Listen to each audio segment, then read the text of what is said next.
Et bienvenue dans le Vertical Podcast. Aujourd'hui, nouvelle interview. Je suis avec Vadim. Salut Vadim. Salut. Là, je suis hyper content. Là, pour ceux qui ont la vidéo, je suis en train de sourire parce que on va parler de board climbing, donc vraiment grimper sur les boards, kilterboard. Voilà. Bref, on va vraiment parler de ça, de l'entraînement et de comment structurer un peu ces séances de board, etc.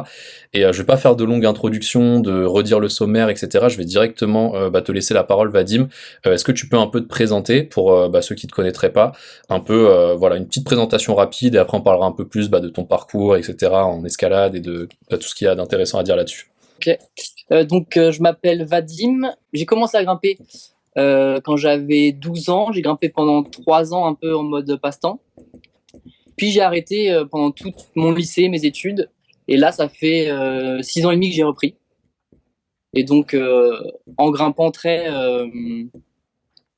en tentant de grimper très structuré et sérieux, quoi. Ça c'est top. Donc du coup, t'as quand même commencé jeune, mais c'était pas non plus en mode tu faisais les compétitions, entraînement hardcore, etc. C'était vraiment juste voilà un peu loisir, si je résume. Ouais, je grimpais loisir type 2 fois par semaine. Et il y a une année où j'ai fait des compètes à grimper un peu plus sérieusement et tout, mais voilà, j'étais pas piqué d'escalade à ce moment-là encore. Ouais, ou t'étais pas dans un pôle de perf ou un truc. Enfin voilà, t'étais dans un petit club, j'imagine. Ou Ouais, c'est ça, ouais. ok, trop cool. Et après, du coup, petite pause, du coup, en gros, si j'arrondis, de 15 ans jusqu'à 20 ans à peu près, c'est ça? Ouais, jusqu'à 23 même, parce que j'ai 29 ans là. Ok, ouais, donc de 15 à 23, grosse pause, parce que études, etc. En vrai, si tu veux en parler un peu, qu'est-ce que t'as fait comme études, qu'est-ce que tu fais aujourd'hui à côté de la grimpe et tout, tu vois, ça Ouais, peut être intéressant aussi. ouais, je viens du cinéma d'animation, donc j'ai fait des études de dessin.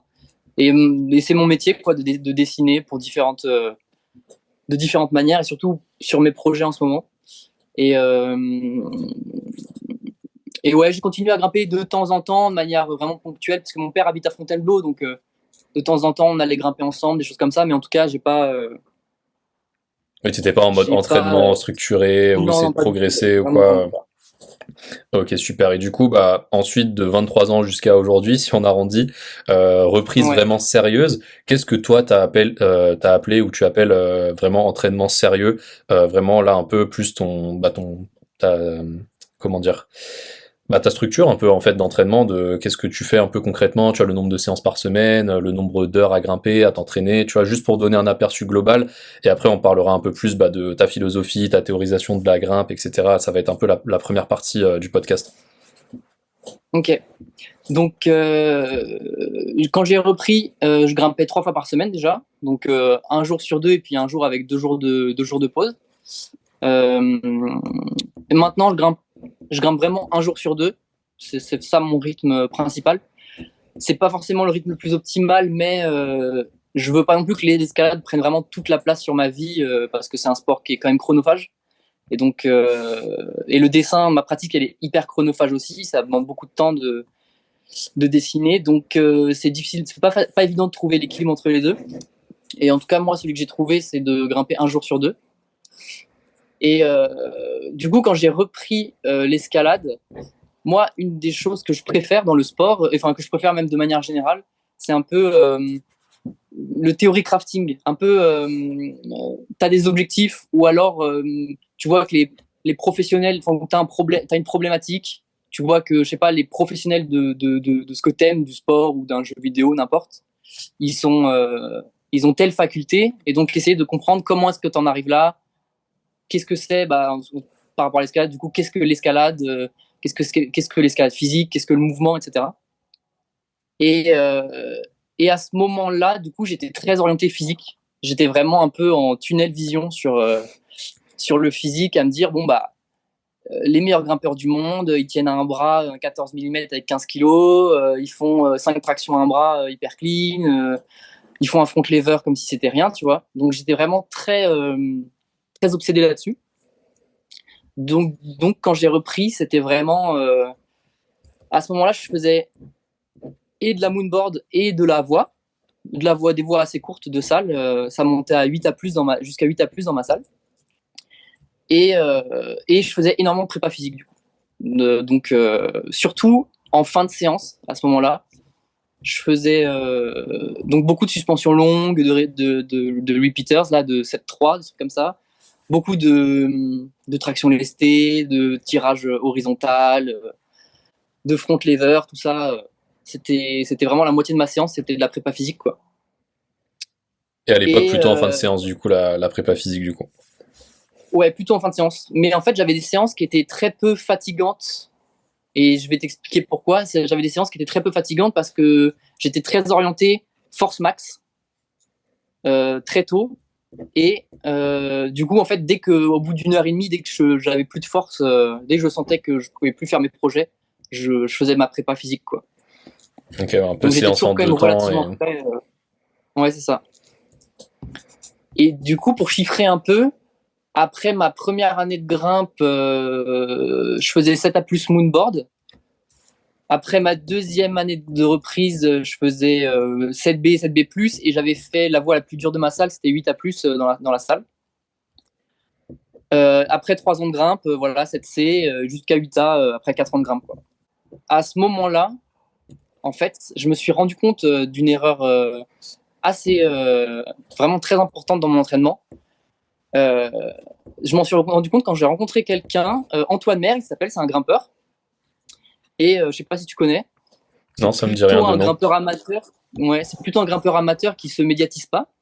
Mais en fait, c'est le meilleur grimpeur moi que j'ai jamais rencontré en termes de qualité de grimpe avant tout. Et tu vois, il a fait plus de 1000 blocs à Fontainebleau jusqu'au 8B+. Il me semble, un 1000 blocs, ouais. Maintenant, il a fait 9A plus voix récemment, là. Il est vraiment extrêmement fort. Et en fait, c'est un gars qui a une mentalité complètement différente de la mienne. Lui, il est vraiment dans la recherche de la quantité. C'est-à-dire que son but, c'est de faire tous les blocs, toutes les voies, quoi. C'est vraiment un truc très pulsionnel, passionnel, tu vois, d'enchaîner un max de croix, tu vois. Et moi, j'étais plus dans un truc de faire le truc le plus dur possible. Plutôt, tu vois, mes séances, ça ressemblait plus à je vais essayer 2 blocs extrêmes et je vais être satisfait de juste progresser légèrement, alors que lui, il arrive et il fait 8A en un essai, il en fait un deuxième, il fait un 8A+, et il enchaîne comme ça des séances hyper riches de mouvements, de gestuels, etc., de quantité. Et ça m'a fait prendre conscience que, en fait, j'étais fort déjà que dans une seule chose. J'étais vraiment fort juste en tenue de prise, vraiment basique, c'est-à-dire que je pouvais tenir les 14 mm pendant genre 5 secondes ou quoi, de la Beastmaker, tu vois. Je pouvais faire traction à un bras, des choses comme ça. Mais en fait, je savais rien faire d'autre. Donc, certes, j'avais fait 8A sur la Moon, mais en fait, je savais juste faire un 8A qui était sur arqué, basique, parce que j'avais entraîné que ça. Et il y a des 7A que j'étais incapable de faire. Des 7A Moon, bon, évidemment. Ça me parle tellement, ça. La Moon, c'est un sacré truc, tu vois. Ouais. Mais en fait, dès que c'était une prise un peu ronde, une pince, un truc comme ça, en fait, j'étais vraiment mauvais, quoi. Et en termes de gestuelle, j'étais très faible. J'avais un niveau flash, on va dire, qui était en fait extrêmement faible comparé à mon niveau maximum spécifique. Et ma grimpe, elle a vraiment changé à ce moment-là. Du coup, j'ai commencé à considérer le truc du mouvement en escalade, le volume, les principes de volume, tout simplement, qui sont vraiment centraux en grimpe et dans le sport de manière générale. Et un truc très fou, mais bon, ça, c'est l'obstination des grimpeurs. Dans ces 4 premières années de grimpe, j'ai eu plus de 15 inflammations de doigts, quoi. 15 poulies, inflammation de poulies, inflammation articulaire, ligaments collatéraux, tout ce que tu veux. Ce qui était symptôme quand même d'une très mauvaise qualité d'entraînement, quoi. Ouais, et souvent quand t'as des blessures comme ça, comme tu disais, ligaments collatéraux, inflammation et tout, c'est de la surutilisation. Ça veut dire que tu fais tout le temps un peu les mêmes patterns de mouvement, comme tu disais, peut-être, je sais pas, moi je prends mon exemple parce qu'à l'époque j'étais comme ça aussi, je faisais que du semi-arqué tout le temps. J'avais peur d'arquer parce que je voulais pas me blesser, j'étais très nul en tendu et du coup je me dis bon, je vais semi-arquer tout et en fait au final bah tu fatigues que ton pattern de semi-arqué et quand je dis fatigue, c'est vraiment pas que les muscles, hein, c'est aussi tendons, ligaments, etc. Et du coup bah tu te blesses très souvent et du coup bah c'est bien parce que t'as fait la transition toi-même vers les erreurs, les constats ou ce genre de trucs. Tu nous as parlé du coup de cette première erreur où t'étais peut-être un peu trop hyper spécialisé au début là dans tes 2-3 premières années, enfin les 4 ans, les 4 premières années si j'arrondis. Et après tu t'es rendu compte que peut-être le volume c'était peut-être une clé, etc. Est-ce que selon toi, tu as fait Ouais. d'autres erreurs ou d'autres trucs que tu t'es rendu compte, d'autres réflexions que tu as pu avoir au début, enfin au début, pas forcément au début, mais ouais, voilà, au cours de toutes ces années de pratique? Ouais, ouais. Ouais, surtout, c'est surtout lié à ce truc d'obsession de la force. En fait, j'avais entendu Nico Pelorson dans une interview dire que le meilleur moyen de progresser, c'était d'essayer des projets max. Parce que tu faisais hyper attention à ton placement, aux micro-détails, que tu forçais très intensément, etc. Ce qui fait qu'en fait, j'étais obsédé par ce truc-là. Et donc, en plus d'être surspécifique, ben, en fait, je ne bougeais pas, quoi. C'est-à-dire que mes séances se résumaient à essayer, je sais pas, 3, 4, 5 mouvements en boucle pendant 1 heure et demie, 2 heures. Et en fait, voilà, j'avais une qualité de grimpe qui était vraiment extrêmement pauvre, quoi. Et c'est hyper intéressant quand j'ai commencé à faire de la kilterboard, quand la salle de Climbing District a ouvert. Euh, ben certes, je pouvais faire un bloc dur à doigt dans mon style, mais en fait, faire du volume dans le setup, pour moi, c'était dur, quoi. Ah ouais, à ce point-là, carrément, genre, cet écart Ouais, entre les deux, ou je sais pas, là, si on parle de cotation sur la Kilter, peut-être t'avais un niveau max 8A, 8A+, et faire du volume dans les 7A, ça pouvait être compliqué en termes de gestion d'une séance au total, quoi. ah ouais, complètement. Ok, c'est C'était hyper aberrant, parlant. je trouve, quand j'y repense, ouais. Ça, c'est hyper parlant, parce que Et moi, je pense que c'est un peu l'inverse, mais j'en reparlerai après. ouais, il y a eu dans le prolongement de ce truc-là. Alors, j'ai eu un peu du coup 2 phases dans mon entraînement d'escalade sur mes 6 ans et demi là, de reprise de grimpe. Donc ces 4 premières années vraiment tunnel vision sur le physique et sur l'hyper spécifique. Et ensuite, bah, on va dire une découverte plus riche de l'escalade. Mais du coup, dans ce moment de transition et qui se fait un peu au niveau de la Kilter, à ce moment-là, c'était hyper intéressant. Je pouvais faire du suspension à un bras, tenir 14 mm, 5 secondes, même plus, assez aisément, tu vois. Et 20 mm, en fait, je pouvais tenir la même chose. Je pouvais pas, j'étais pas plus fort sur 20 mm. Normalement, logiquement, on se dirait, sur un trait spécifique comme voilà, une micro-suspension à un bras, bah, je devrais être plus fort sur un angle, sur une taille de prise plus grosse, tu vois. Et en fait, ce n'est pas le cas. Et ça m'a fait me rendre compte qu'en fait, j'étais complètement plafonné en termes de force. C'est-à-dire que mon niveau de force Ouais. spécifique, était égal à mon niveau de force maximale, en fait. Et, et j'ai eu un truc très intéressant, dont peut-être je parlerai plus en détail après, c'est que je me suis mis à grimper sur la Kilter quasiment que sur les sortes de plats. Il y a des sortes de prises un peu arrondies sur la Kilter, Ouais. en inclinant toujours plus. Au début, j'ai commencé à 50 degrés avec des projets, et puis ensuite, j'ai incliné, incliné, incliné. Et à la fin, j'ai fait quelques mois, peut-être 4 mois de grimpe où je grimpais quasiment que sur ces prises-là. Et à la fin de ce sorte de gros cycle, je pouvais me suspendre à un bras sur 20 mm avec 20 kilos. Ouais, je suis en train de prendre des notes comme ça, j'ai un peu les chiffres et tout, mais en vrai c'est hyper Ouais, parlant et ça je te rejoins sur cette analyse là du 14 mm, 20 mm, etc. Parce que j'avais coaché un gars qui s'appelle Victor, lui pour le coup il est hyper fort en XT, là il a fait genre 8B+ en XT il y a pas longtemps, et à l'époque ok. où il avait commencé le coaching avec moi, il était en gros vers le 8 à bloc, tu vois. Non pas qu'il avait pas la capacité de faire plus dur, mais juste, tu vois, à ce moment-là, il était dans ce niveau-là et il voulait se renforcer globalement et tout, parce qu'il avait des facteurs limitants un peu spéciaux. Parce qu'en fait, il était tellement fort en doigt, comme tu dis, que je lui ai fait les tests où il tire sur les prises, genre 20 mm, 14 mm, 10 mm, peu importe. Et en fait, jusqu'à entre 20 mm et 10 mm, il avait la même force max, en fait. Parce que c'était son système nerveux global, tu vois, qui avait pas la force de faire plus, même sur un bac, quand tu le faisais tirer sur un bac. C'était cette force-là, en fait, qui était capée. Et juste le fait de faire des tractions lestées, des trucs sur les gros muscles, en gros, si vraiment j'arrondis, il a gagné Ouais, énormément en force, même sur du spécifique. Et ouais, ouais, je fais le parallèle là avec ce que tu m'as dit, avec ce cas-là de Victor qui était hyper intéressant. Et, ouais, je te disais, moi, c'est un peu l'inverse, c'est que je pense, même quand mon niveau max sur la Kilter, c'était à peu près 8A, tu vois, je pouvais faire du volume dans du 7C, tu vois. Je pouvais faire des ouais, 17C à la séance ou machin, enfin voilà, après, most repeat ou pas, enfin, on rentrera peut-être dans ce débat-là plus tard dans le ouais, Ah ouais, c'est podcast. ça. Mais du coup, tu vois, de se dire que j'étais capable de faire beaucoup de volume à une plutôt haute intensité, entre guillemets, comparé à mon niveau max, mais je pouvais pas faire un 8A+, par exemple, tu vois, impossible. Je bougeais dans Ouais, aucun 8A+, ou alors les maxi douilles hyper morpho, mais ouais, genre impossible, quoi. Et du coup, bah, c'est vachement marrant de voir les différents profils et les différents facteurs limitants, etc. Et en vrai, ça fait déjà une super bonne intro. Est-ce que on peut parler un peu plus de là actuellement, c'est quoi tes objectifs vraiment escaladement parlant? Et après, on rentrera beaucoup plus en détail dans la théorie de l'entraînement, etc. ouais. Euh, du coup, mes objectifs, alors, ouais, c'est un peu deux choses. Déjà, c'est cette. Plus tu. J'ai un désir quand même qui est orienté autour de la performance. J'en profite, entre guillemets, d'être jeune, ou en tout cas de pouvoir être encore dans la performance physique pour tourner mon escalade un peu autour de ça. En tout cas, c'est ce que j'aime beaucoup. Et c'est pour ça que j'aime beaucoup le panneau, quoi, que c'est quand même assez ouais, centré physique comme escalade. Et c'est ce que je préfère. Et ce que j'aime énormément, c'est ce que je me suis rendu compte, c'est que plus je progressais, plus je découvrais des nouveaux aspects de l'escalade, des nouvelles réflexions, des nouvelles complexités. Et du coup, mes objectifs sont beaucoup tournés autour de ces deux choses, quoi. Le fait de progresser et de découvrir de plus en plus le monde de l'escalade, quoi. De comment ça fonctionne physiquement autour de ce sport.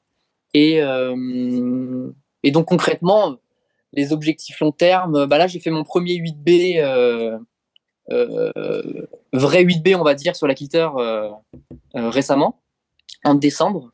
Et mon objectif, ça serait de faire les 8C un peu classiques à l'extérieur, type panneau. Ce serait ça mes objectifs, quoi.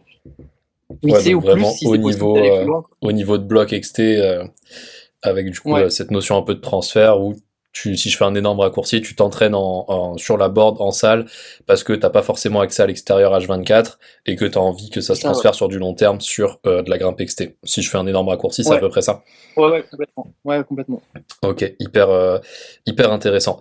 Et du coup, bah là, on va commencer un peu enfin moi ce que j'ai appelé la partie 2, donc après l'intro, vraiment, donc du coup l'escalade sur board comme outil d'entraînement. Et j'ai mis un peu trois sous-parties. Première sous-partie, c'est vraiment toi, ta théorie, comment tu théorises ça en termes de philosophie, en termes de théorisation de la grimpe, etc. Là vraiment, je te laisse me dire un peu tout ça et je prends des notes et on redit juste après. Ouais. Moi, j'ai plein de trucs à dire, c'est un peu fouillis dans ma tête. J'espère que je vais réussir à bien organiser ça. Mais en gros, pour moi, d'après mes observations et l'expérimentation que je fais d'escalade, pour moi, l'escalade, ça tourne autour de trois piliers la production de force, le mouvement et le mental. Et pour moi, c'est trois choses qui sont complètement liées les unes aux autres. C'est-à-dire que en escalade, on ne fait jamais de production de force en dehors d'un mouvement complexe. L'escalade, c'est quand même un ensemble de mouvements complexes et variés. Et donc, la production de force, elle est toujours faite dans ce cadre-là. Je sais pas si ça fait sens ce que je dis, mais quand on grimpe, on engage toujours des chaînes de mouvements complexes, euh, des chaînes musculaires un peu complexes, tissulaires complexes, etc. Et donc pour moi, l'escalade, c'est voilà pas indissociable du mouvement en tout cas. Pareil, le mental, si on arrive à se mettre dans des états mentaux, ça change notre manière de grimper. Ça peut être par exemple se mettre dans des états de flow, ce qui fait que l'aspect mouvement est beaucoup plus fluide, moins énergivore, etc. Au contraire, si on est tendu, on va être beaucoup plus rigide. Donc voilà, pour moi, c'est trois aspects qui se répondent. Et notamment, je dirais, sur la partie physique du sport, euh, vraiment les deux aspects, mouvement et production de force, qui sont vraiment interdépendants. Par exemple, pour moi, le meilleur moyen de gagner en gestuelle, en gestuelle, en improvisation, en banque de données de mouvement, on va dire, c'est de faire du volume pour encaisser un maximum de mouvements différents, gagner en proprioception, etc. Et en faisant du volume, tu augmentes ta capacité de force, en fait, puisque tu fais de l'hypertrophie, hypertrophie des tissus, que ce soit les muscles, les tissus conjonctifs, etc. Ce qui permet ensuite de pouvoir forcer plus fort sans te blesser, et de transférer la nouvelle capacité musculaire que tu as eue en capacité de force, de production de force pure, quoi. Donc voilà, c'est des choses qui sont toujours interdépendantes et hyper importantes, quoi. Ouais, c'est ça, tout est un peu interconnecté et tout comme tu dis, tout ce cycle un peu où tu vas faire du volume et du coup tu vas t'adapter un peu mieux, tu auras une meilleure capacité d'entraînement, du coup tu vas pouvoir forcer plus dans tes séances de force et du coup tout progresse un peu imbriqué comme ça et moi je te rejoins, c'est jamais qu'une seule composante, c'est ce que je dis un peu dans tous les podcasts, sinon il suffirait juste de faire comme tu disais que des suspensions à bras sur la Beastmaker et puis on grimperait tous du 9 à bloc en XT, or c'est Ouais, pas le cas, complètement. tu vois, et ouais bien sûr c'est hyper complexe. Bah donc du coup, j'imagine qu'avec toutes ces théories, tu as réussi à élaborer un peu une structure d'entraînement, une structure de séance, etc. qui découle d'un peu tout ça. Est-ce que tu peux nous en parler un peu plus spécifiquement de bah voilà comment tu structures tes séances, comment tu fonctionnes en termes de cycle ou pas. Enfin voilà, c'est à quoi ça peut ressembler un peu une structure globale de ton entraînement, même sur quelques mois, etc. Tu vois de voilà un peu cette structure. Ouais.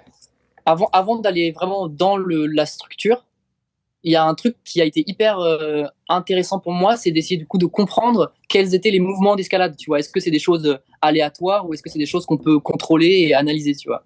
Et j'avais un peu compté, j'avais regardé plein de vidéos d'escalade, essayé de réfléchir aux différents mouvements d'escalade, notamment en extérieur en tout cas. Et en fait, l'escalade, c'est un peu composé d'une quarantaine de facteurs de mouvement ou de mouvements, tu vois. Ça peut être n'importe contact, presse large, presse proche, talon crochet, talon s'asseoir sur un talon, etc. Et ça fait en fait une quarantaine de mouvements différents. Et c'est drôle parce que j'avais écouté une vidéo d'Adam et qui disait la même chose, qu'il avait fait aussi ces observations-là. Et en fait, de ça permet un peu de réfléchir, ok, si je veux être bon dehors, qu'est-ce que je dois entraîner? Parce que c'est hyper important de se dire on est formaté par ce qu'on grimpe, tu vois. Si tu grimpes que de la dalle dans la salle, dans des salles, bah, tu vas être fort en dalle, dans le style des dalles des salles dans lesquelles tu grimpes, tu vois. Et donc, en sachant qu'on est formaté par ce qu'on grimpe, et ben c'est important du coup de grimper les choses qui sont liées à nos objectifs et ensuite voilà liées à des principes un peu physiques physique basiques comme on l'a dit avec par exemple du général spécifique, tout ça, je reviendrai sur ça après. Mais du coup, j'ai fait une autre observation liée à ça. J'ai regardé, j'ai analysé un peu parmi les 40 blocs les plus durs au monde, tu vois. Donc tous les 9A, tous les 8C+, et quelques 8C. J'ai analysé en vidéo, essayé de regarder à quoi ressemblaient les prises, à quoi ressemblaient les mouvements, pour voir qu'est-ce que grimper dans le haut niveau, en tout cas, qu'est-ce que ce serait le bloc stéréotypé, tu vois, en, en extérieur à très haut niveau. Et en fait, c'est hyper intéressant de voir qu'il y a complètement des patterns, quoi. Il y a des choses qui sont hyper présentes et d'autres qui ne le sont pas, tu vois. Et des choses notamment qu'on travaillerait pas, euh, comme ça en faisant des blocs stéréotypés sur la kilter, tu vois, en faisant les most repeat de la kilter, des choses qu'on travaille pas du tout, tu vois. Et ça permet un peu de créer j'ai créé un peu comme ça un bloc stéréotypé. Déjà, il y avait un truc hyper intéressant, c'était que si tu fais la moyenne et la médiane du nombre de mouvements faits dans ces blocs-là, donc sur ces 40 blocs, ça va de 4 mouvements à 20 mouvements, tu vois, et ben la moyenne médiane, c'est 12 mouvements déjà, tu vois. Donc, déjà, grimper dans le haut niveau, au-dessus du 8C, et donc au bloc les plus durs, les 9A, ben, il faut une endurance de force quand même assez élevée, quoi. Et ça, déjà, c'est hyper intéressant, tu vois. Ouais. C'est hyper intéressant comme analyse de partir justement des contraintes un peu de l'activité et de se dire ok bah là sur par exemple en moyenne faut être fort sur 12 moves et de s'entraîner après spécifiquement pour être fort sur 12 moves et pas se dire bah je vais être fort juste sur une suspension de 5 secondes. Donc ouais non c'est Exactement, ouais. hyper intéressant comme approche. Ouais. Et ensuite, de voir du coup des trucs spécifiques, par exemple, dans ces blocs-là, il y a il y a énormément de pieds hauts. Les grimpeurs de très haut niveau, en fait, mettent les pieds vraiment très hauts, quoi. Il y a beaucoup de boîtes.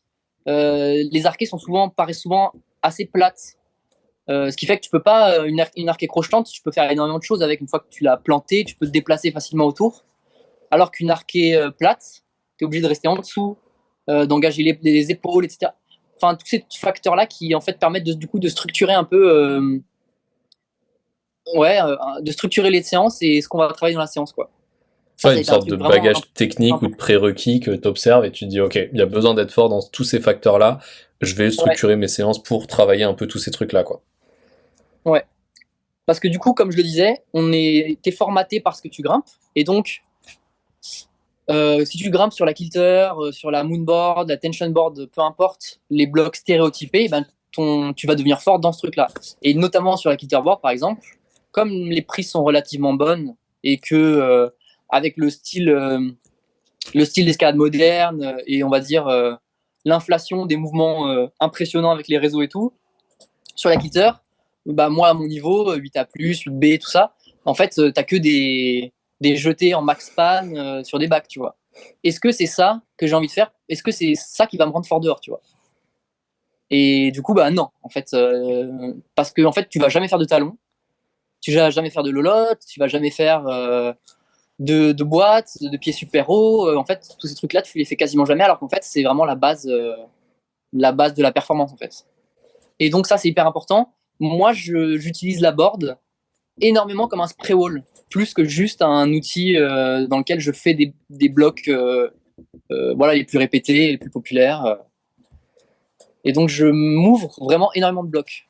Sur la Clitter, j'ai ouvert et répété peut-être pas 80 blocs et j'en ai ouvert en vrai que j'ai pas réussi, que sont des projets ou quoi, j'en ai ouvert 300, peut-être 400. Et quand tu dis que tu les as ouverts, c'est que tu penses que c'est faisable dans le sens où, par exemple, t'as fait tous les moves séparément et tu te dis, ok, c'est un projet du coup qui est faisable, entre guillemets, enfin, je sais pas si on peut dire ça, ou est-ce que tu t'es juste dit, ok, bon, je jette un peu les prises sur le mur, je regarde si ça peut potentiellement faire et bah, je laisse la repeat à quelqu'un, tu vois, si quelqu'un veut essayer ou quoi. Comment tu fais Ouais. pour ouvrir un peu les blocs, quoi, un peu le processus, etc. Ouais. Alors il faut savoir que je suis hyper obsessionnel et donc j'ouvre souvent les blocs pendant des nuits blanches où je me dis ah mais ça c'est une idée de génie, il faut absolument que je bosse ce truc-là et donc j'ouvre des blocs et après je les essaye le lendemain et ils sont infaisables, tu vois. Euh, mais euh, mais donc souvent l'idée c'est quand même de répondre à à une problématique, à une exigence de l'extérieur ou que j'ai actuellement, tu vois. Par exemple, récemment, bah, j'ai fait donc cet été, j'avais fait énormément de volume. Et puis récemment, à l'approche de l'hiver, j'ai fait beaucoup de force pour préparer les projets à Fontainebleau. Et en fait, tous mes projets, ils contenaient des talons. Des talons, pas des talons super durs, mais des talons un petit peu subtils. Et en fait, comme j'en faisais aucun sur la Kilter, même si je fabriquais mes blocs à moi, je faisais aucun talon, ou très très peu. Et en fait, j'étais vraiment extrêmement mauvais en talon, quoi. Et t'as beau grimper, avoir un niveau de doigt en 8B, bah, si ton niveau de talon c'est 7A, bah, en fait, il suffit qu'il y ait un talon un minimum dur dans un bloc et tu le fais pas, quoi. Et donc récemment, j'ai ouvert pas mal de blocs avec des talons pour essayer d'entraîner ça. Mais il faut que je le fasse plus. Je réponds à des exigences, soit des choses que je dois travailler en ce moment, soit des choses générales qui me semblent importantes en grimpe, quoi. Non, c'est hyper clair et là t'as parlé de facteurs limitants. Je pense aussi, tu vois, par exemple, bah, sur la Kilter, comme tu disais, c'est plutôt des bonnes prises, assez franches, etc. Est-ce que c'est pas une board qui, par définition de comment elle est construite, est pas faite entre guillemets pour bah, grimper avec des talons, tu vois, si vraiment même tu t'acharnes à essayer de mettre des talons dans des blocs et tout, un peu en mode spray wall comme tu disais, est-ce que le matériel entre guillemets te limite pas dans ce cas-là et est-ce que ce serait pas mieux, enfin c'est une question hein, de, je sais pas, aller dans un spray wall où il y a des macros ou des trucs comme ça, tu vois, genre le spray wall de Porte d'Italie ou peu importe, tu vois. Qu'est-ce que tu en penses de cette limitation matérielle, on va dire, tu vois? Ouais. Euh, je dirais que oui et non. Alors effectivement, c'est pas du tout une board qui est du coup optimale pour la reproduction extérieure, quoi. Mais elle est quand même assez complète en fait. Tu vois, moi je grimpe énormément avec les petites prises de pied, par exemple, en main, ce qui fait en fait des super arqués. Comme c'est pas des arqués super ergonomiques, ces petites prises de pied, t'es souvent en tri, parfois même en sorte de bille un peu bizarre, ce qui reproduit un peu déjà une sensation d'extérieur, parce qu'à l'extérieur, t'as pas toujours des prises ergonomiques. Et plus tu montes dans les difficultés, moins les prises sont ergonomiques. Enfin, ça dépend, mais voilà. Et, et comme il y a pas mal de bacs, tu peux quand même faire des talons. C'est pas optimal. Et ce qui est sûr, c'est que ça vient pas du tout naturellement aux gens d'ouvrir comme ça, avec la board. Mais voilà, avec un peu d'imagination et d'envie, en tout cas, tu peux tout ouvrir, quoi. Et je trouve que la Kilter, en fait, est vraiment vachement bien en termes justement de variété de prise par rapport aux autres. Enfin, aux différentes boards du marché et de système board. Ouais, si tu Tu vois, j'ai compares à la grimpé Moon où il n'y a pas récemment. de pince, ce genre de choses, quoi. Ouais, la Moon, elle est très. Alors, ça dépend du coup Les sets. des sets de la Moon, ouais. Mais déjà, il y a un truc particulier sur la Moon, c'est que toutes les arcades de la Moon sont pinçables. En tout Ouais. cas, moi, sur les salles sur lesquelles j'ai grimpé, ce qui est un peu déjà une sorte de. Est-ce que c'est vraiment ce que tu as envie, tu vois, de toujours pouvoir. En fait, pincer, du coup, permet d'avoir toujours un contrôle assez fort sur les mouvements. Parce qu'une fois que tu pinces, tu peux générer du contrôle un peu dans plein de positions. Alors qu'une arcade plate, tu es obligé de rester en dessous, ça te demande une gestuelle particulière, un engagement de l'épaule, une position particulière, etc. Donc la Moon là-dessus, c'est un défaut que je trouve qu'elle a. Et j'ai grimpé récemment sur la Tension Board 2, là, miroir, et j'ai trouvé qu'elle était presque aussi moins diversifiée en fait que la Kilter, parce que elle a vraiment une énorme quantité d'arcades. Genre, je saurais pas dire les chiffres, mais c'est peut-être 60% de la board, c'est des arcades en fait. Et niveau plat, pince, il y en a, mais il y en a pas tant que ça. En tout cas, moins que la Kilter.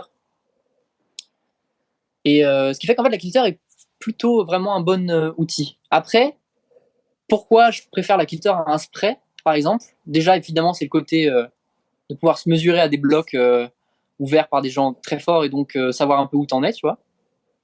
Et moi, un côté que j'aime énormément, et tout le monde le sait quand il me voit grimper, quoi, c'est que j'incline beaucoup la board souvent. Et à moins d'avoir un spray wall amovible, c'est un truc que tu peux pas avoir quoi, sur un spray. Ouais, c'est vrai que la plupart des sprays, souvent, ils sont à 50 degrés max parce que bah, sinon, après, c'est juste pas grimpable, entre guillemets. Enfin, c'est tellement spécifique qu'il y a personne qui grimperait dessus. Donc, ouais, il y a des Ouais, contraintes comme ça où ouais, c'est hyper intéressant. Et du coup, de cette structure enfin, de cette théorie, tu as déduit un peu une ouais, structure globale des séances, avec ces histoires de ouais. contraintes en termes de nombre de mouvements, de type de prise, de gestuelle particulière, etc. Et après, bah, concrètement, un peu ce petit 3 là, la partie 3, c'est à quoi ça peut ressembler, du coup, des séances type, dans une semaine type, tu vois, là, actuellement, par exemple, je sais pas, dans ton entraînement, ou là, cet été, tu parlais de volume, concrètement, un peu, ça peut ressembler à quoi, tu vois, la structure d'une séance, et de comment tu vas articuler les séances dans une semaine, tu vois. Du coup, de ça, il faut tirer une richesse de mouvement. Donc, c'est hyper important quand je fais mes séances. Je sélectionne à l'avance ou pendant la séance des blocs j'essaie d'avoir une grande richesse de mouvement. Donc, des portes, des presses, des contacts, des talons, des lolottes. J'essaie vraiment d'avoir un maximum de richesse de mouvement et un maximum de richesse de prise. Donc pince, petites arquées, plats. Ça, j'essaye vraiment de varier au maximum mes séances pour que mon niveau il soit le plus large possible dans mon type de grimpe et non pas juste restreint à une petite zone, tu vois. Parce on peut grimper 8B sur arqué, mais en fait, pas grimper 7C sur pince parce qu'on n'en fait jamais, tu vois. Et et c'est hyper intéressant parce que comme c'est complémentaire, comme si tu fais trop de spécifique, et ben, tu gagnes pas en force maximale et donc tu finis par plafonner. C'est hyper important d'avoir une richesse de prise pendant ces séances pour pas travailler que les tissus conjonctifs de tes doigts quand tu fais des full arqués, mais aussi voilà, travailler vraiment tes fléchisseurs, sentir que tu travailles vraiment ta masse musculaire, quoi. Par exemple, donc la variété de prise c'est hyper importante. Donc déjà, voilà, ça structure en tout cas la richesse de mes séances. Je veux de la variété dans ce que je vais grimper, quoi. Ensuite, ben, c'est l'idée volume-force. Ça, donc, sur les cycles où avant, je séparais énormément. Ça, c'est un truc qui est hyper important. En fait, quand tu fais du volume, ce que tu veux, c'est fatiguer tes tissus, c'est, on va dire, les blesser, pas les blesser, mais je veux dire, faire de l'hypertrophie, les renforcer, etc. Et donc, tu veux créer de la fatigue quand tu fais du volume. Et, et le problème, c'est que si tu fais de la force en même temps que ton volume, bah, tu as un risque de blessure. Et en plus, il y a une contradiction entre les deux filières, puisque la force, tu veux être frais nerveusement et frais tissulairement, quoi, pour pouvoir générer de la force. Sauf que si tu as fait du volume, tes tissus ils sont fatigués, ton système nerveux il peut être fatigué aussi. Ce qui fait que que tu as un haut risque de blessure, et en plus, tes séances de force, elles sont moins effectives, quoi. Donc, je dirais avant d'être bien préparé, avant d'avoir un certain niveau de grimpe, moi, je fais des gros blocs. Je préfère séparer volume et force, tu vois, pour éviter justement de rentrer dans une sorte de contradiction, de sorte d'opposition force-volume, quoi. Au sein d'un même Et cycle, tu veux dire, ou au sein d'une même semaine, ou... non, du coup, je fais vraiment deux. Je sépare les blocs, quoi. Moi, je fais plutôt je sais pas, mésocycles, je crois on dit, donc des cycles de un mois avec genre une semaine de deload ensuite, tu vois. Donc, ce serait plutôt de faire quasiment presque du volume pendant un mois, que de la force pendant un mois, tu vois, si je dis grossièrement, tu vois. Ouais. Et après, avec, comme tu dis, peut-être un peu de nuance, ou je sais pas, imaginons tu grimpes 3 fois dans la semaine, peut-être dans tes semaines, tu vas faire 2 fois de la force et une fois un peu plus du volume, ou l'inverse, 2 fois du Voilà, volume et par une fois exemple. plutôt de la force. C'est peut-être plus Ouais. comme ça que tu le structures concrètement dans une semaine type, j'imagine. Ouais. Maintenant, je complexifie. Maintenant, comme j'ai un niveau, je sens que j'ai une qualité de tissu qui fait que je me blesse plus et qui me permet de pouvoir enchaîner. Déjà, je connais beaucoup mon corps et je peux. Ouais, j'ai une résistance à l'entraînement qui est assez élevée, donc je peux vraiment mixer les choses ensemble. Mais en tout cas, par exemple, pour des débutants, je mixerai pas trop, quoi. Parce que pour des débutants ou des débutants avancés, intermédiaires, etc. Parce que en plus de ça, comment dire, la, le potentiel, la capacité de force d'un débutant, elle est pas très élevée. Enfin, Oui, tes tu te fatigues tissus, vite aussi, ouais. tu te fatigues vite, tes tissus, ils n'ont pas la résistance de pouvoir faire beaucoup de force, etc. Et donc, c'est intéressant de vraiment fabriquer la capacité de force avec du volume, pour moi, en tout cas. Et donc, ensuite, tu structures ça. Donc, déjà, ensuite, tu structures ça par rapport à des échéances, quoi. C'est-à-dire que en général, tu as envie d'être assez fort dans les périodes, en tout cas, par exemple, en France, autour de Fontainebleau, tu as envie d'être fort dans les périodes hivernales, parce que c'est là que c'est sec, et donc, euh, et donc c'est là que tu peux performer. Et donc, plus tu es éloigné de l'échéance finale, on va dire, plus je vais faire du volume pour préparer justement les contraintes de force qui vont arriver en me rapprochant des échéances. Et ensuite, du coup, plus tu vas arriver proche des échéances et plus tu baisses le volume et tu fais quasiment que de la haute intensité, quoi. Non, c'est hyper. Enfin, je te rejoins hein, sur plein de trucs. Je parle pas trop, mais je suis assez d'accord avec presque tout ce que tu es en train de dire. Et si on prend le cas de la saison, quand tu es vraiment en saison de performance, comme tu dis là, quand il y a des conditions à Ouais. bleu ou quoi, concrètement, comment tu organises ta semaine si par exemple tu sais que tu vas grimper 3 fois dans la semaine et 2 fois dans la semaine tu vas grimper en XT. La troisième séance, qu'est-ce que tu fais? Est-ce que tu fais plutôt du volume? Est-ce que tu te reposes carrément? Tu fais que 2 séances pour être sûr d'être frais à 100%? Enfin, des petits conseils comme ça un peu sur vraiment la phase un peu plus de performance qui des fois est un peu négligée je trouve.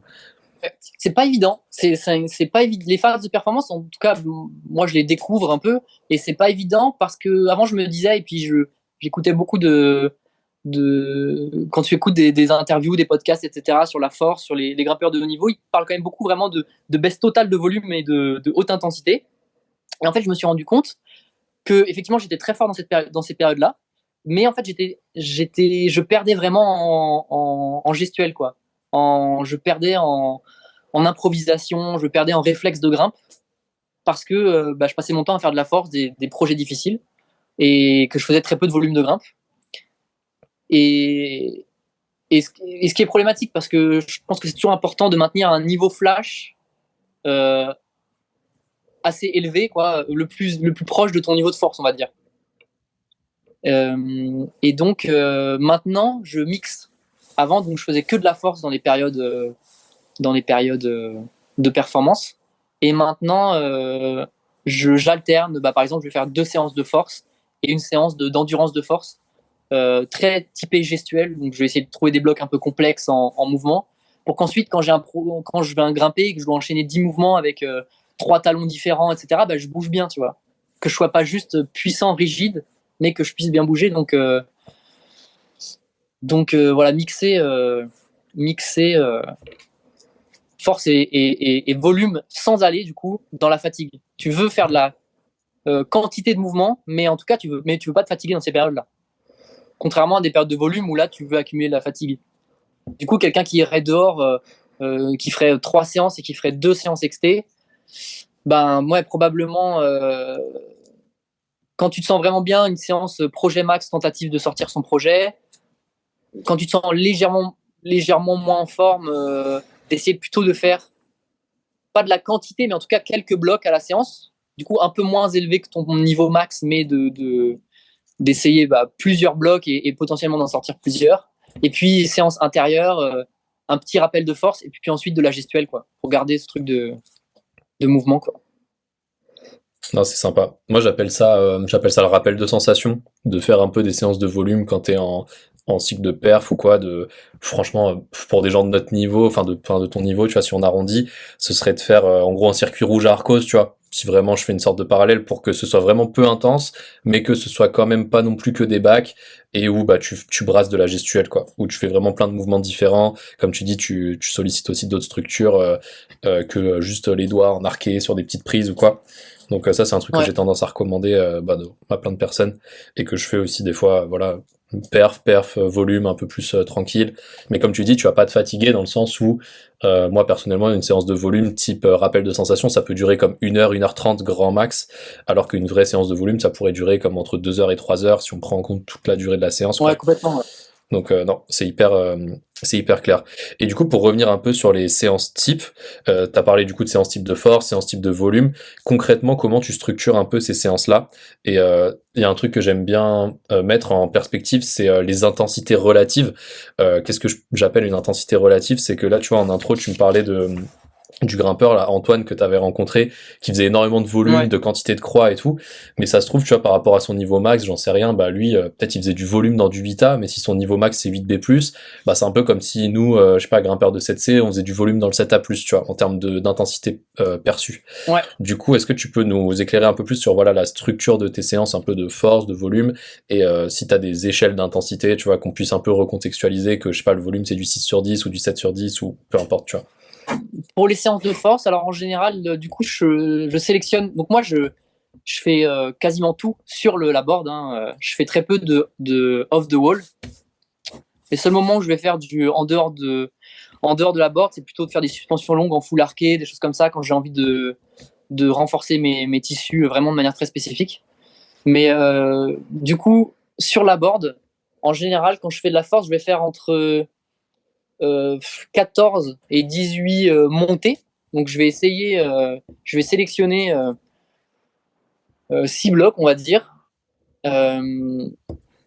variés, donc pince, plat, arqué, et plutôt les arqués en début de séance euh, pour ne pas fatiguer mes tissus, pour pas que j'arrive dans une fatigue des tissus conjonctifs et que je dois forcer dessus en fin de séance. Donc je vais faire plutôt les arqués en début de séance. Donc je vais choisir 6 blocs à peu près.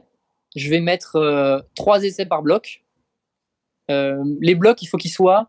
Alors moi, je fais plus. Je calcule mon intensité plutôt par rapport au mouvement, tu vois, plutôt que par rapport à l'intensité du bloc. C'est-à-dire que quand je fais de la force, je veux que l'intensité des mouvements, elle soit entre 8 et 9, tu vois. Et que du coup, l'ensemble du bloc soit un ensemble de 6 mouvements d'intensité très élevée, tu vois. Première séance du cycle, je vais peut-être pas forcément réussir tous les mouvements du bloc, mais il faut que j'en sois assez proche et qu'en tout cas tous les mouvements soient vraiment très intenses. Et ensuite, au cours de ce cycle, peut-être à la 6e, 7e séance, il faut que je sois à peu près capable de sortir le bloc. En général, c'est comme ça que j'ai mon évolution de progression, tu vois. Et donc, je fais environ. Moi, je calcule vraiment, c'est très précis. Selon mon état de forme, je suis entre 14 et 18 essais quoi, dans ma séance. C'est assez précis. Dès que je sens que j'ai une baisse de tenue de prise, en fait, la séance, elle est presque terminée, quoi. Ce qui est Parce que logique quand quand je tu suis veux en faire de force, je la veux tout le force temps max. rester frais. Mm. Ouais, je veux jamais accumuler de fatigue. Il faut jamais qu'à la séance d'après, tu aies des courbatures ou quoi. Sinon, tu vas être moins performant, tu vas pas faire de la force et en tout cas, tu vas faire du junk volume, quoi. Enfin, ça fonctionnera pas, quoi. Et donc, en général, ces séances-là, elles sont quand même très orientées à doigts. Donc des blocs typés pince, des blocs typés plat, des blocs typés arqué, où je peux mélanger un peu les deux. Évidemment, j'essaie de mettre des mouvements techniques, un peu de talon, de lolotte, etc. pour rester bien là-dedans. Et en général, quand je sens que du coup j'ai vraiment fatigué mes bras, je vais faire je vais faire entre 3 et je vais faire autour de 3 essais dans des blocs vraiment physiques, moins à doigts, mais par exemple à biceps, à blocage d'épaule, des choses comme ça, pour travailler vraiment les gros muscles du corps, quoi. Donc ça, ce serait un peu une séance type de force. 14-18 essais, 6 blocs, 3 essais par bloc, bien varier les préhensions, bien équilibré, un tiers pince, un tiers plat, un tiers arqué, on va dire, tu vois. Et donc ça, c'est une séance que j'aime beaucoup. Et en général, quand je suis vraiment dans un cycle de haute intensité de force, quand les blocs, au bout de 5-6 séances, deviennent trop faciles, je tourne, même si j'ai pas réussi à les faire, je sens juste que les mouvements sont plus intenses, je fais d'autres blocs. Je fais une nouvelle sélection de blocs, on va dire, tu vois. Ok, ouais, tu changes pas forcément à chaque séance, tu gardes un peu la liste de 6 et tu te dis, ok, tant que je suis dans ce cycle, j'essaye de progresser sur ces blocs-là, comme si c'était des projets en fait en soi. Ouais. Et dès que l'intensité, je suis assez fort et que j'ai une sensation d'intensité qui baisse, ben je change de bloc, quoi. Ou je baisse par exemple l'angle, mais le mieux c'est de changer de bloc parce que c'est bien de garder quand même une variété de mouvements et de pas juste trop être adapté à juste 6 blocs. Parce qu'après le corps apprend c'est assez intéressant quand on garde une seule liste. Le corps il apprend à forcer de manière très précise, il connaît exactement comment il doit forcer, ce qui fait qu'ensuite on n'est pas si fort à forcer dans l'inconnu. Tu vois, genre ensuite tu mets un autre bloc n'importe que tu n'as jamais fait et t'as beau être super fort en pince, en fait tu vas pas réussir parce que ton corps il sait pas, il a un peu une zone d'inconfort et donc il va pas réussir à forcer, tu vois. Donc c'est bien quand même de tourner. Ouais, ça rejoint un peu les sensations qu'ils ont aussi. Souvent, ça va être les falaisistes qui s'hyper spécialisent dans un seul projet et qui passent genre des mois et des mois dans un seul projet. Et quand ils font la croix, après ils retournent dans d'autres trucs et ils se font ouvrir dans tous les types de moves parce que bah hyper spécialisés dans leur projet. Et du coup, tu dois reconstruire un peu cette base de volume et tout. Et après, bah, Ouais. est-ce que c'est bien, est-ce que c'est pas bien, bah ça dépend juste, je pense, des objectifs de la personne. Parce que si ton objectif c'est juste de sortir cette voie-là ou faire cette croix-là, bah si t'es hyper spécialisé à un moment que t'arrives à la sortir et qu'après bah tu te refais un cycle ou peu importe, ça peut être ok en fonction des objectifs et tout, je pense. Enfin, je sais pas si tu le vois comme ça aussi. Ouais, complètement. Mais je pense que tant que t'es pas dans le haut niveau, c'est bien de progresser sur un aspect le plus large possible, entre guillemets. Je veux dire, si tu grimpes du 7B, je pense pas que ce soit vraiment utile d'ensuite de faire vraiment un truc hyper centré, full arqué, parce que tu as un 7C en full arqué à faire, tu vois. C'est mieux que tu arrives dans le 7C en étant capable de pouvoir faire un peu tous les types de 7C, tu vois. Ouais, C'est plus après, en fait, plus tu deviens fort et plus ta zone de progression elle rétrécit, et donc tu es obligé de t'hyper spécialiser. Et donc là, je peux comprendre qu'ensuite tu resserres, on va dire, la zone de travail, tu vois. ouais, bien sûr, Mais avant, ouais. c'est pas pertinent pour tout le monde. Ouais. Bien sûr, comme tu dis, il faut Ouais. avoir des bases. Ça sert à rien là si on prend bah, ton exemple d'être hyper spécialisé dans, je sais pas, un bloc à pince dans le 7B parce que si t'es juste un peu polyvalent, il va sortir tout seul le bloc à pince dans le 7B. Tu vois, comparé à, je sais pas, la même type de gestuelle mais dans un 8B, ce serait pas trop la même. Ouais. Enfin, ça dépend aussi de l'expérience de la personne, de son potentiel et tout. Mais je te rejoins vachement sur cette analyse là. Et du coup, Ouais, donc ça c'était pour la séance type de force, mais là tu m'as du coup beaucoup parlé ouais. du corps de séance en soi, de vraiment voilà le dur de la séance de force. Qu'est-ce que tu fais un peu concrètement pour t'échauffer? Est-ce que tu fais des blocs de chauffe? Est-ce que tu vas t'échauffer sur la poutre? Enfin voilà, avant de mettre ton premier run dans le bloc le plus intense de la séance là, qu'est-ce que tu fais un peu Ouais. concrètement pour arriver frais dans ce truc-là? Ouais. Moi, je m'échauffe toujours assez longtemps. J'ai la chance de pouvoir m'échauffer assez vite musculairement, c'est-à-dire j'ai pas besoin de faire beaucoup de traction, de choses comme ça pour pouvoir recruter musculairement. Par contre, niveau tissu conjonctif et surtout mes doigts, j'ai besoin de m'échauffer longtemps. Donc, tu vois, pour moi, un bon échauffement, déjà, il doit être propre à chacun quand même, parce que c'est important de réussir à se hyper en s'échauffant, tu vois, d'avoir de la motivation et que ce soit pas une contrainte l'échauffement. Mais ensuite, pour moi, la base, c'est d'échauffer ce que je vais recruter pendant la séance, notamment. Et moi, j'arc énormément déjà, donc il faut que j'échauffe vraiment les tissus qui sont dans mes doigts. Donc je vais vraiment chauffer, je vais vraiment prendre le temps de me. Souvent, en fait, je combine suspension à mon niveau, suspension à un bras en full arqué, et suspension à un bras en main ouverte. Tu vois, moi, c'est ma position naturelle, c'est ciseaux. Donc, je vais faire une suspension sans rien en main ouverte, une suspension sans poids en full arqué sur une bonne prise, tu vois. Et puis après, je vais mettre 5 kilos en main ouverte, 5 kilos en full arqué, 10 kilos en main ouverte, 10 kilos en full arqué, pour vraiment chauffer ensemble et les gros muscles de mes fléchisseurs, quoi, et les tissus de mes doigts, pour que les deux soient vraiment chauds. Et puis à côté, bien échauffer les épaules, parce que les deux plus gros, les deux plus grosses, les zones les plus blessées en escalade, bah, c'est notamment les épaules et les doigts. Donc c'est les trucs pour moi les plus importants à échauffer. Si tu as des passifs de blessures un peu, je sais pas, des douleurs au genou, ischio, épaules, n'importe, c'est hyper important de super bien échauffer le passif de douleur, on va dire, enfin voilà, les zones fragiles. Ça c'est hyper important. Mais donc voilà, bien chauffer les épaules en même temps que les doigts. Un peu d'explosivité muscle up, un peu de front lever, un peu d'activation du dorsal. Ça, c'est un peu la base avant que j'aille sur le mur.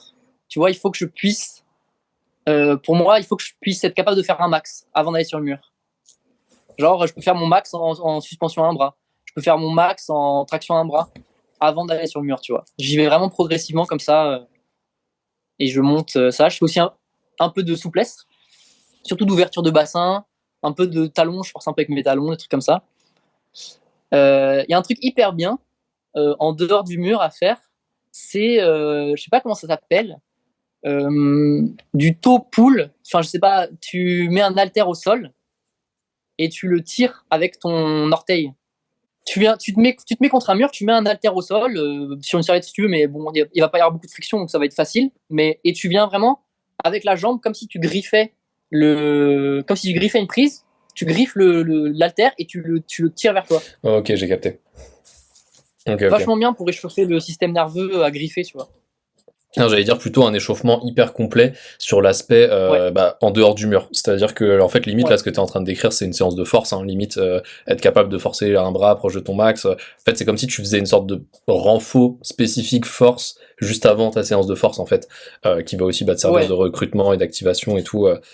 Mais ouais, ok. Et Mais après, je fais pas de série, quoi, tu vois. Genre, une fois que je suis à oui, mon max, juste je me suspends 2 secondes, je vois que je tiens, c'est bon, je suis échauffé, tu vois. Je veux ouais. pas ensuite faire de série. Mais en tout cas, je monte jusqu'à ce niveau-là, ouais. Non mais Et, c'est hyper clair. ouais. Ouais. Et ensuite, je vais sur le mur. En général, je fais un ou deux blocs faciles pour échauffer un peu tout l'ensemble du corps, que la chaîne elle réponde un peu. Et après, je fais un truc qui est hyper bien.